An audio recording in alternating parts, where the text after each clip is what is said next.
including that kid who never seems to age. So he was a child, I think, in Love Actually. And then in Game of Thrones, he's still a child, although I think he's around our age now. So Queen's Gambit, and it's bizarre because he's still kind of like, he's like a man-child. It's uncomfortable. Like he has like little stubble, but he's still, as like lanky and like childlike. It's like he just sort of stretched out and got stubble. Welcome to Keep It Fictional, a weekly podcast for book lovers by book lovers. Build your to-be-read list with Sadie, Liz, Virginia, Fiona, and Corene from the Port Moody Public Library. Warning, this podcast contains strong opinions and may cause an increase in your library holds list.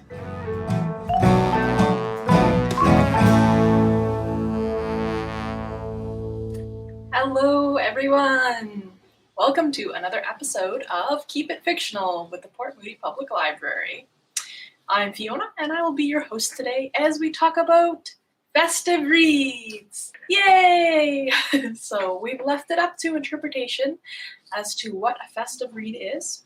There are many wonderful holidays to celebrate, and of course there's always the non-holiday of just having a vacation and relaxing and having more time to read. So we have an array of different books to talk about today, some murdery, some not. Of course, when I think of holiday books, I always think of Dickens and A Christmas Carol, and that is one that I love. And you may not know, but he also wrote some other novellas, sort of around Christmas and New Year's, but they're not really as good. Definitely entertaining, but The Bells is a very weird sort of attempt at A Christmas Carol that about New Year's Eve that just doesn't seem to fly quite as well. I digress. Let's meet our panel for today. We have Miss Corene. Very sparkly. I like it. Thank you. Sadie, all decked out. Liz. Hello, Liz. And Virginia, who do you have with you today? It's Squire. Squire has all the holiday spirit. I love it. He's representing. And Fiona, I feel like if we get the Muppets to adapt like some of those Charles Dickens' other Christmas story, maybe they would be good. That is a great idea. I think I will write to Henson Studios. But it simply will not be as good as Mickey does The Bells. I mean, I'd be up for watching that too. Maybe we can have a little discussion of what your favorite Christmas movie is, because I know that's a contested area for us. But first, let's talk about books. Virginia, do you want to start us off today? I guess so. The least Christmassy person. Okay, so I have for you today an anthology. I feel like fit the theme. It's all the stories in this anthology are set during the holidays and, various holidays, at least winter. And I was also told that for Festive Read for this episode, we have to find something that just warms your heart. And this definitely warms my heart. And it is Hark, the Herald Angels Scream, an anthology edited by Christopher Golden. Now, if you're like me, horror is a year-round thing, especially during Christmas. And horror stories set during Christmas and the winter holidays are usually amazing. This one has 18 stories, so 18 authors. Some of them are horror writers, some of them are not traditionally horror writers, but they're all here to present some good holiday scares for your enjoyment. Anthology, always great way to get to know some new authors. This one here has people that you might have heard of. Josh Mellemans, who wrote Bird Box and that got adapted into a Netflix movie. Shanae Maguire, Sarah Langan, Kelly Armstrong, Sadie, and Tim Levin, and among many, many others. Now, I don't usually read short stories. I don't actually really like them. I can't get into them most of the time, but I find that maybe the trick for me to read more short stories is to listen to them on an audiobook. So I listened to this actually on an audiobook, and the timing of the story just fit perfectly for my commute. So maybe that's my way into short stories. But anyway, as with many anthology, it has a variety of styles. There's funny horror, there's creepy ones, there's tales of revenge, there's like post-apocalyptic dystopian stories, there's one that are downright disturbing, and there's also ones that are totally with shocking endings. And some of them, of course, are more to my liking than others. Not Just for Christmas by Sarah Lott. Sarah Lott is a psychological thriller writer who usually has a bit of supernatural kind of bent to her stories. Really, really enjoy her books. And this one here is quite different from her usual thing. It is about a new kind of pet. They're kind of like robot. They're all like Wi-Fi enabled app, like all linked with apps, and they can speak and all of that. And of course, these robotic pets, only thing that they could happen to them is they could go very, very wrong. They are all going to start to act really funny. And the things that they end up saying, these family pets are hilarious. And I think the audiobook really did make it like extra funny. I was laughing my head off at the totally inappropriate things that these pets end up saying when they went wrong. Some people compare it to a good Black Mirror kind of episode. So that's Not Just for Christmas by Sarah Lott. We have a story by Scott Smith, who is a great horror writer who wrote The Runes. His story here is called Christmas in Barcelona. It's about a couple who decide to go on vacation anyway, even though they have just had a newborn baby. So, of course, like when they first boarded the plane, everything was kind of going wrong. The baby just won't stop crying and everybody was just glaring at them. And the story is not going to end well, but how not well it is going to end was a shocker ending, and it was amazing. Another one called Good Deeds by Jeff Strand, about a man who decided to do a good deed in Christmas when he was going holiday shopping, and he decided to buy this boy a pair of shoes. That this boy that has a sob story about how he deserved this like fancy pair of shoes, and he's like, yeah, fine, I'll buy that for you. And he was so proud of himself. But when he started to tell this story to other people, nobody really recognized the good deed that he had done. So he decided to write a song about it to spread his good deed, and the song turns into literally a killer hit. And then we have Michael Corita's Hiking Through, which Michael Corita usually write like thrillers and very good with like wilderness kind of survival kind of stories. And this one here is also about sort of a wilderness story.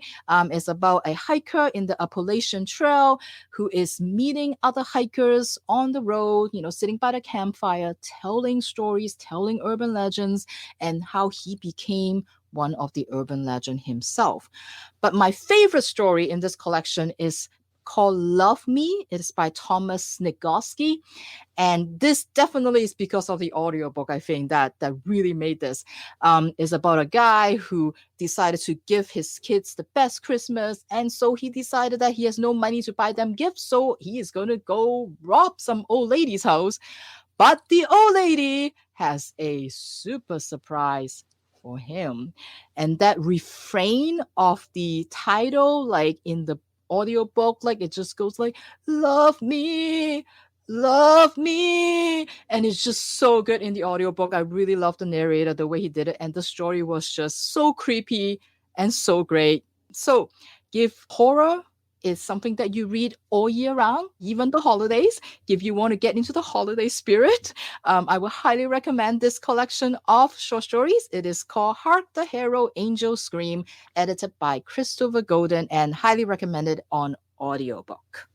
Yeah, I know. What'd you expect? You're asking me to do a festive read. Come on. You know what's going to come.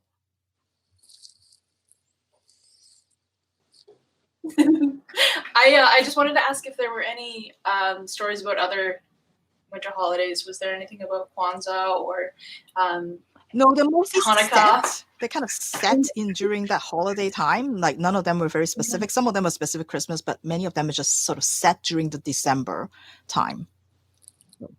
Okay. I asked because I want to put out to our listeners. I really want to. I was like trying to do some research and find, as I was finding my book, not just think about Christmas, and I couldn't find like any books about Hanukkah. So if you know a book about Hanukkah or Kwanzaa, I would love to know. And I also wanted to correct myself. The Dickens novella is called The Chimes, not The Bells. Doesn't make it any better. All right, let's get a little whiplash here and go to Corene. I actually decided not to go with the murder mystery. It was a hard choice because there are a number of really good Agatha Christie, like classic Poirot Christmas tales that I could have chosen. But I decided to go with something a little bit lighthearted. Sometimes the holidays are tough. I feel like these holidays are going to be extra tough for everyone. So I decided to go with something like cozy and happy and uplifting.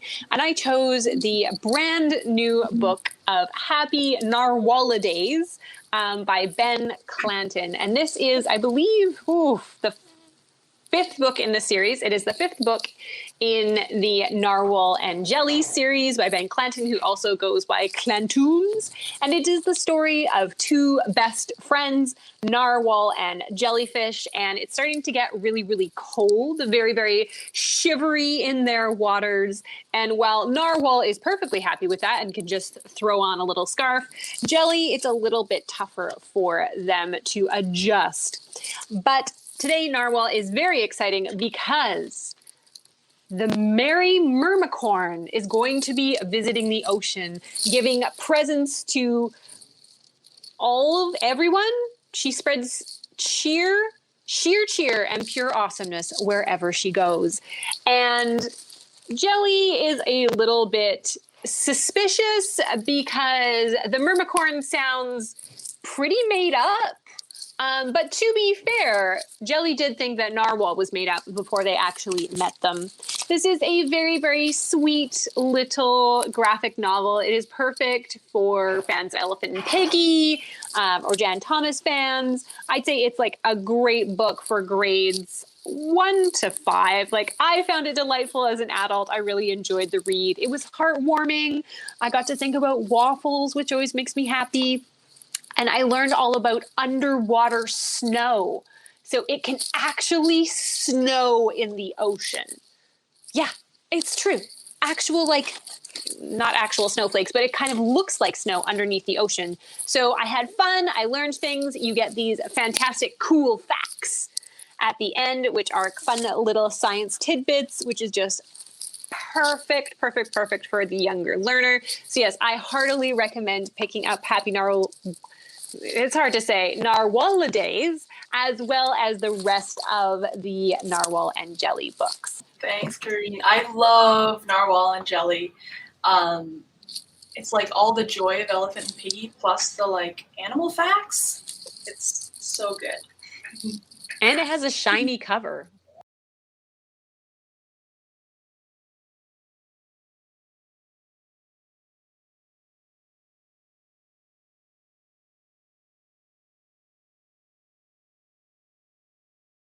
So we have another surprise, which Sadie looks very intrigued. It's that Sadie has chosen a murder book for her Christmas pick. I have.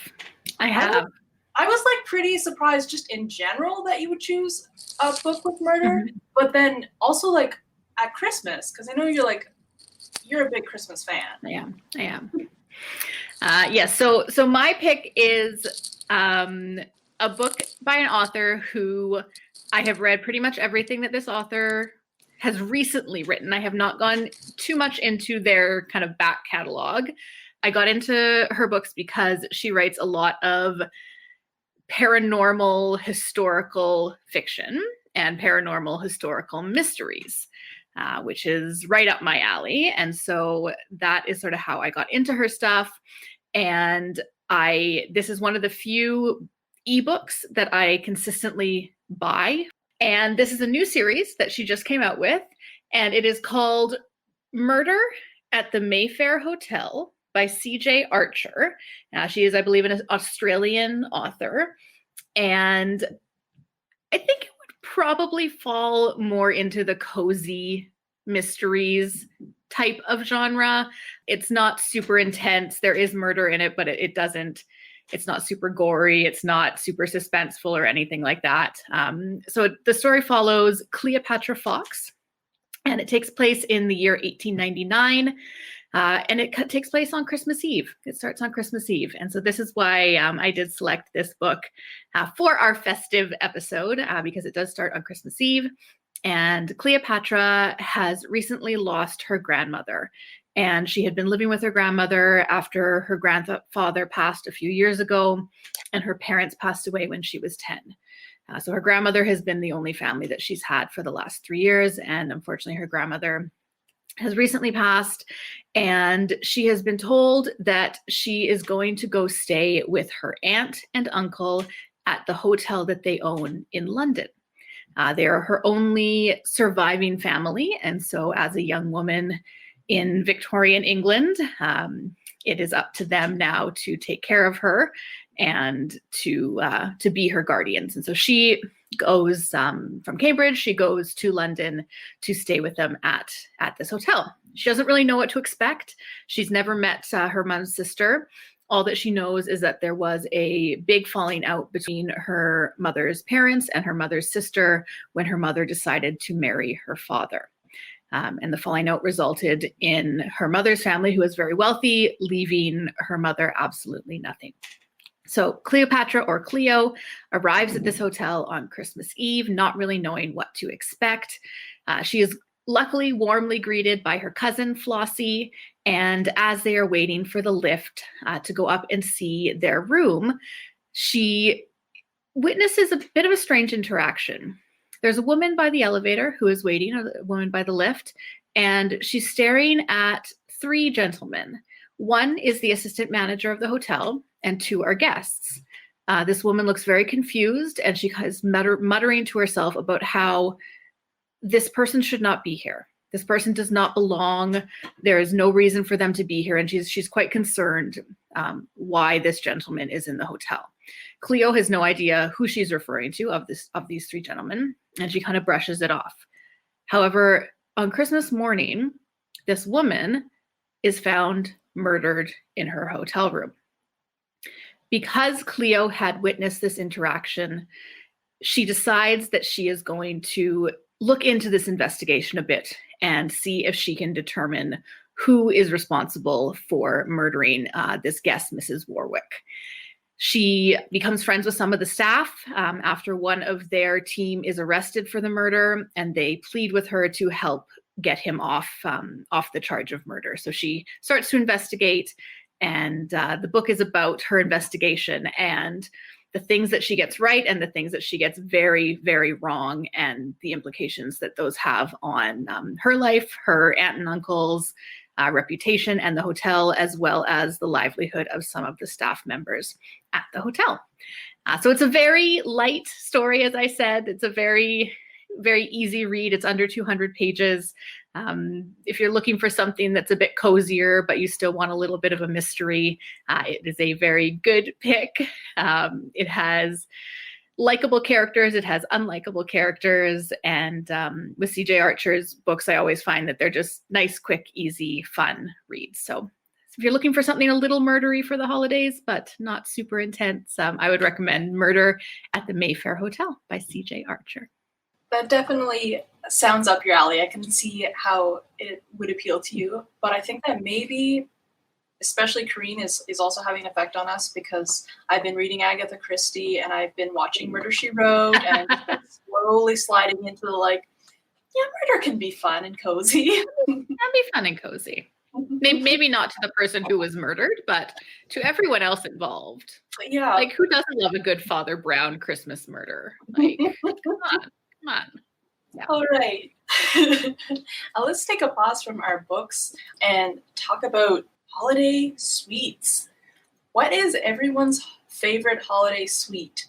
And maybe you can also add your favorite holiday movie. I'm not a big sweets person. I don't like an abundance of sweet things.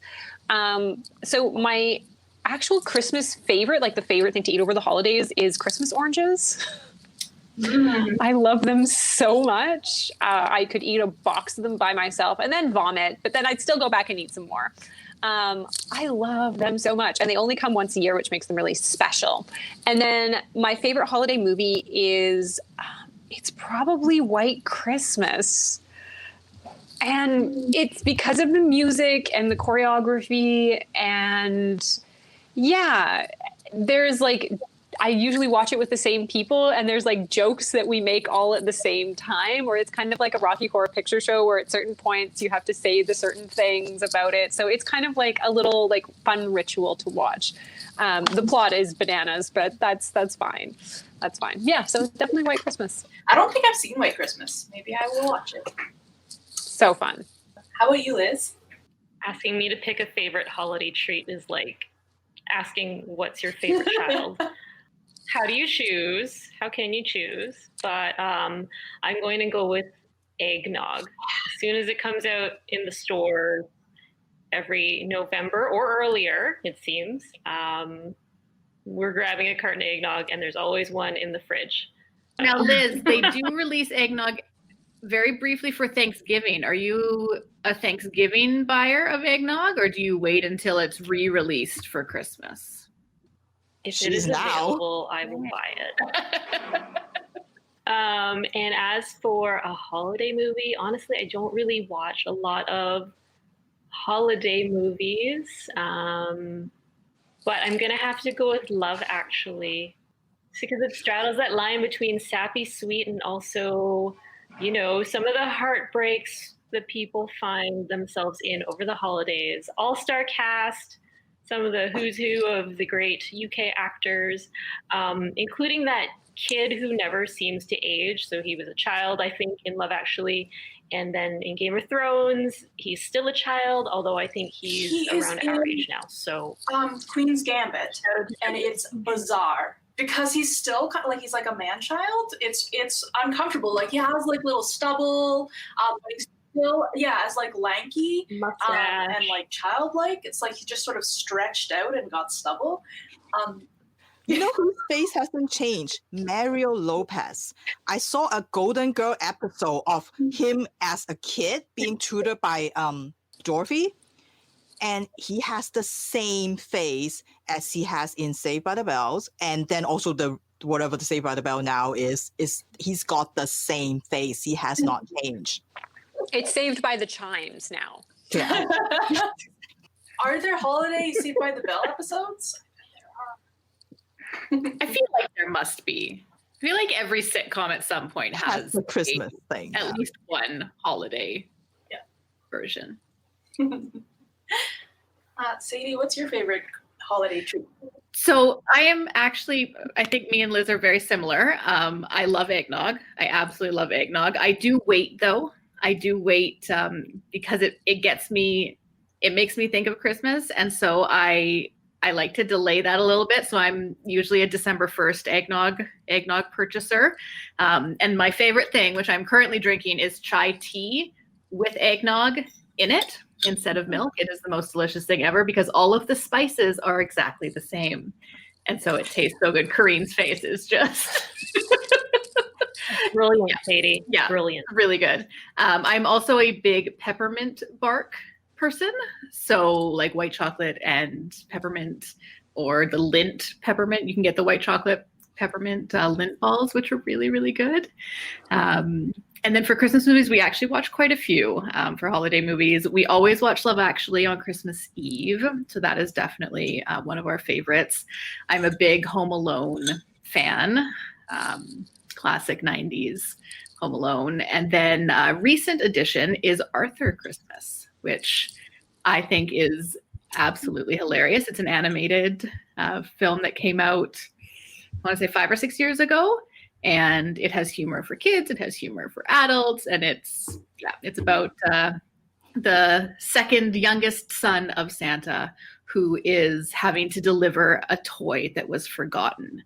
And he can't deal with the fact that a child would be forgotten on Christmas. And so they get out the old sleigh, him and his grandfather get out the old sleigh and the old reindeer and try to deliver this toy. And it goes very, very wrong. But yes, lots of fun. Now, I know you're a fan of Polar Express, Sadie. Have you seen the Polar Express movie? I've seen the movie. I hated the movie.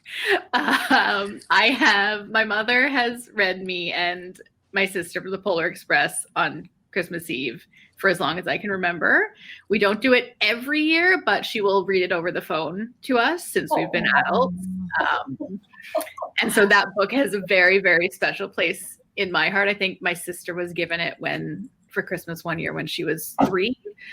So I would have been 1. And so it's been in my life a very long time. So I avoided the movie for a very long time until I was asked a friend of mine has a podcast about children's books adaptations, and I was asked to do that for one of the episodes, and so I watched it, and I love Tom Hanks. I think that Tom Hanks is wonderful. I just could not. The beginning and the end were wonderful. The beginning and the end were very accurate to the book, and they could have left it at that and cut everything else out of the middle.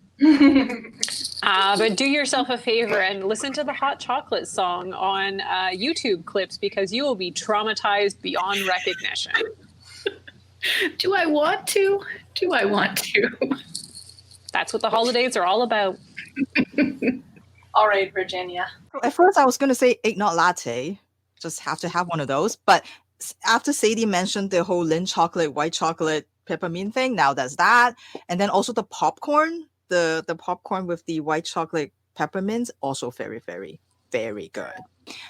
Christmas movie, definitely He-Man She-Ra Christmas special is the only thing that you need to watch on Christmas, other than Die Hard, and that's my Christmas special. When Skeletor hold the little puppy and be like, "But I'm good, but I'm evil, I'm not good," it's like the best thing in the world. Gonna have to check that out too. So the real reason that I asked everyone what their favorite Christmas movie, A Muppet Christmas Carol, the greatest adaptation of all time, truly. And it's such a good book. Like, it's such a perfect little novella. And then the adaptation is just so, like, everything they add is just like they took something perfect and then added things that made it better, which is just remarkable. All right, Corene, go. Okay. I like the Mickey one as well. It's good. Okay, but my rebuttal point is the song that Michael Caine sings in the middle of it about his lost love, and I have never wanted the sweet release of death more in my entire being as when he was singing that song. The duet. There could have been another person singing. Michael Caine was the only one I got. Because I know that one is actually cut out of later versions. Like, they reissued it or whatever, and they cut that song. So you might be right about it. I am right. It ruins the whole movie. It is a very good adaptation. The level to detail is like bananas. I love that Michael Caine actually like committed. He's like, I'm taking this seriously. I am playing Scrooge. I am doing it true to form. I am being in character. I am doing this method. So I appreciate that, but Mickey's Christmas Carol is still better. Well, I know that there is a Patrick Stewart adaptation that I haven't seen yet. No, not so good. Okay, I was going to try watching that one this year. No. Does it have... There's also a Jim Carrey one, I feel like a weirdly animated Jim Carrey one. I haven't seen it, but I don't think it exists. Like, those two, The Muppets Christmas Carol and Mickey's Christmas Carol, are enough. We don't need any more. You don't need to keep remaking it. Just kind of like pat yourself on the head, job well done, and retire. No, I just want to like have a whole day where I only watch Christmas Carol adaptations, like including like the Flintstone TV one and like just like anyone who's ever done it. It's the perfect story. Okay. Now your holiday is coming up, so. Yeah, true. Okay, I'm going to try to make a smooth transition, but now it's not because I acknowledged it. Back to sweets, which is that my favorite holiday sweet is far and away gingerbread. It's the only like thing that recipe I have where I'm like, yeah, this is the recipe.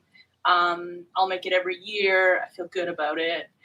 And then I eat it all. And I like just way too quickly. I like decorating them. I like making them. They're good even when they're gluten-free. It's just the perfect holiday treat. which is what inspired my book choice, Gingerbread by Helen Oyeyemi.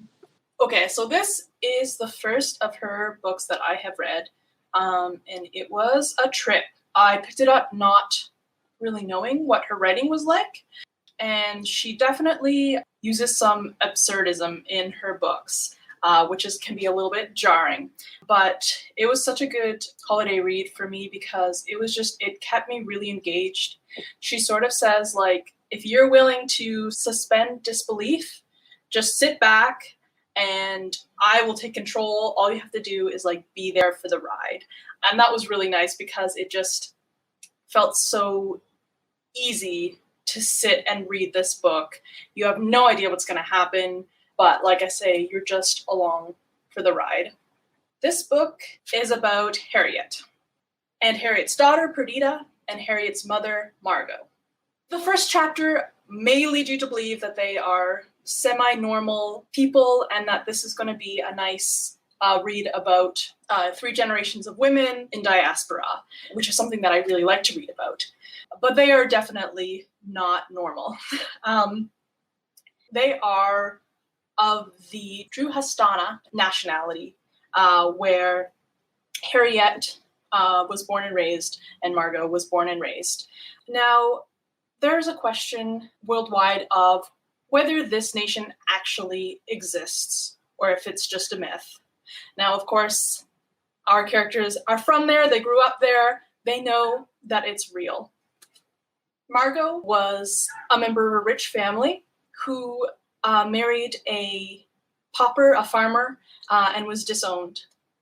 And so Harriet grows up working the farm where there's not much to eat, except for, of course, gingerbread. Gingerbread, the perfect food, all sustaining. It covers the taste of the poor flour that they're using to make it. It makes a wonderful and cheap gift to endear everyone to Margot and Harriet. And when it's made in Druhastrana, it even has some pain-numbing properties. So this gingerbread recipe is one that is passed down from the Lee family, the paternal side, but Margot becomes very wonderful at making it, and that is passed down through her daughter and her granddaughter, and brought to their new home in England. When the book starts out, we are with Harriet and her daughter Perdita. Perdita soon falls ill in what appears to be a suicide attempt. However, a note suggests otherwise. This note suggests that Perdita is actually trying to go back to her ancestral homeland of Druhastrana. As Perdita recovers from the poison-laced gingerbread she ate to travel there, we hear the story of Harriet's upbringing in Druhastrana, her strange experience of meeting Gretel, the well-to-do, or the daughter of a distant relative of Harriet's who is very wealthy, and Gretel is kind of a little bit of a mischief maker and possibly even a changeling.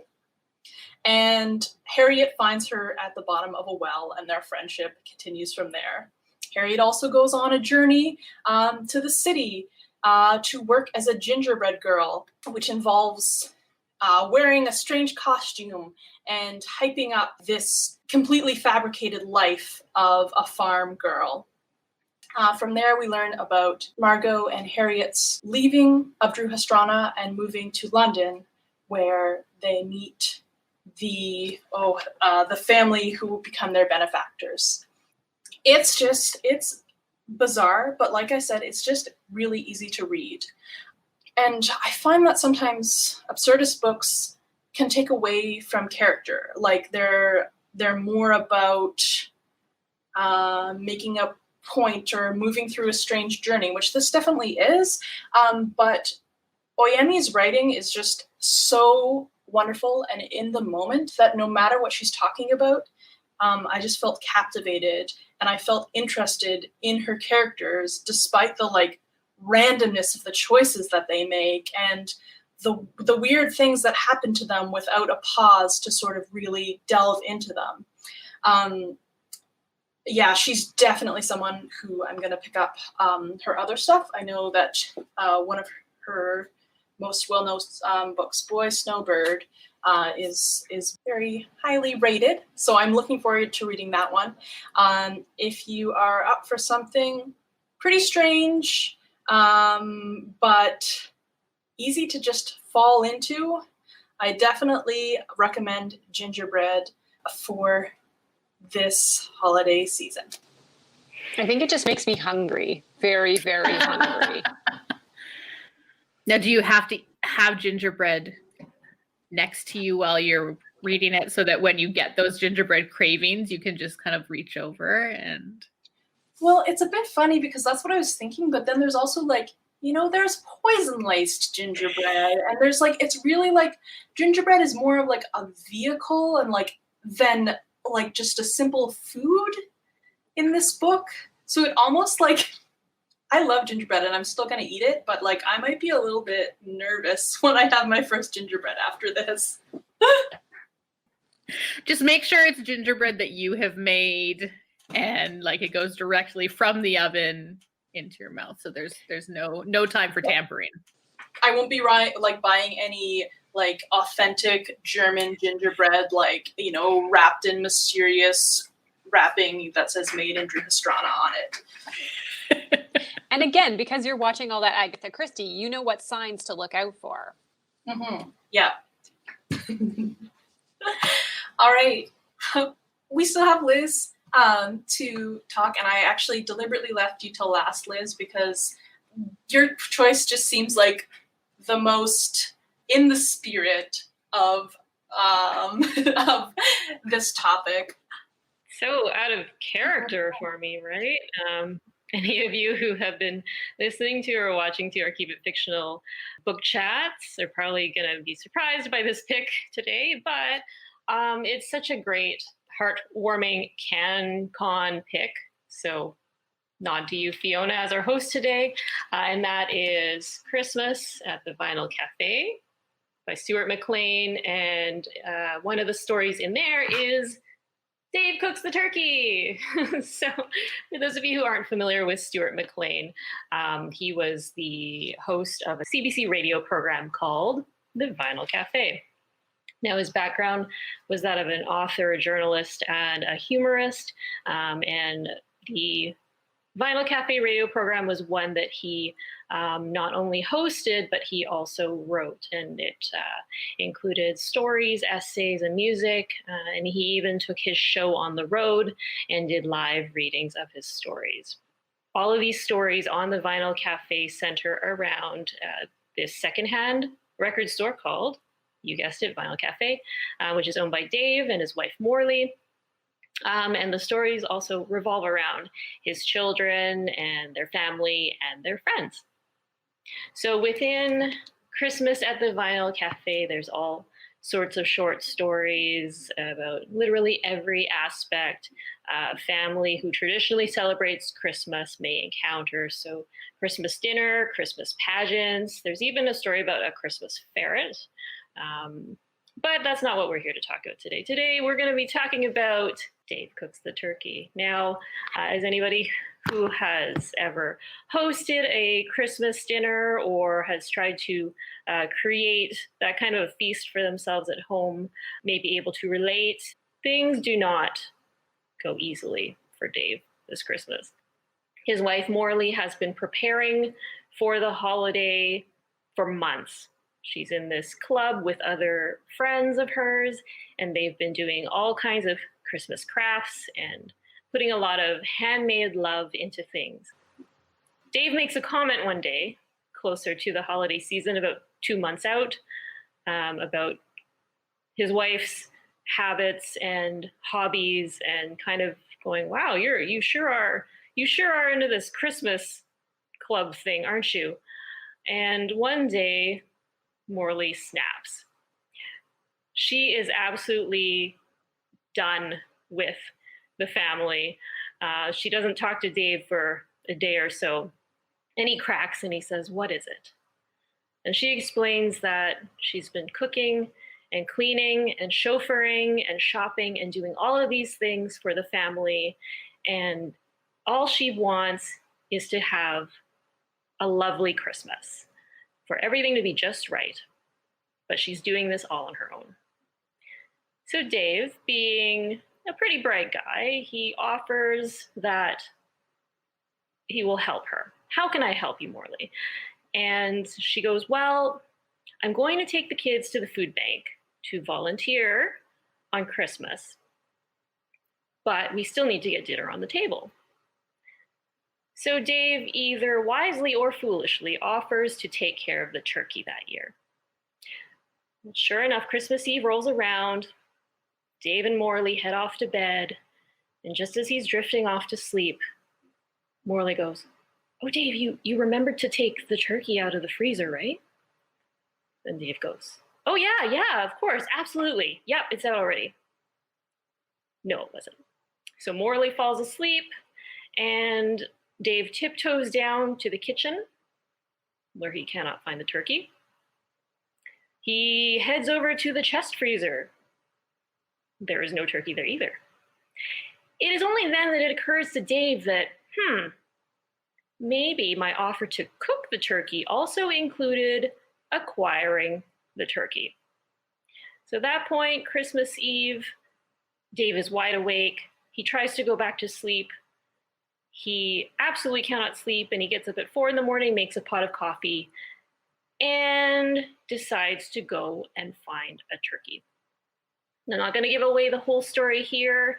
Not only procuring the turkey is part of his adventure, but if he does in fact acquire one, how's he going to cook it? Super heartwarming stories. I would totally recommend listening to these in audio podcast version if you have the opportunity. These are stories where I feel like even if you don't celebrate Christmas or this holiday, quite like Dave and his family do, I'm sure we can all appreciate some of the hijinks that go on when people with good intentions try and make a nice time for everybody, and sometimes things just don't work out that way. I love that story. Every year we listen to it. So good. I'm not gonna lie, it sounds kind of triggering. That sounds a little bit too familiar. Remember, don't forget to take the turkey out to defrost it, or buy the turkey. And yeah, I was gonna say, or buy the turkey. I am the only member of my, not just immediate family, but also some of my extended family who did not see Stuart McLean live before he passed. And it has always made me sad. Everyone else saw him. Yeah, I got to see him. Sorry, that wasn't. I got to see him. Well, fortunately, his work lives on, his readings, and his radio show live on. Well, I think that concludes our Festive Reads list.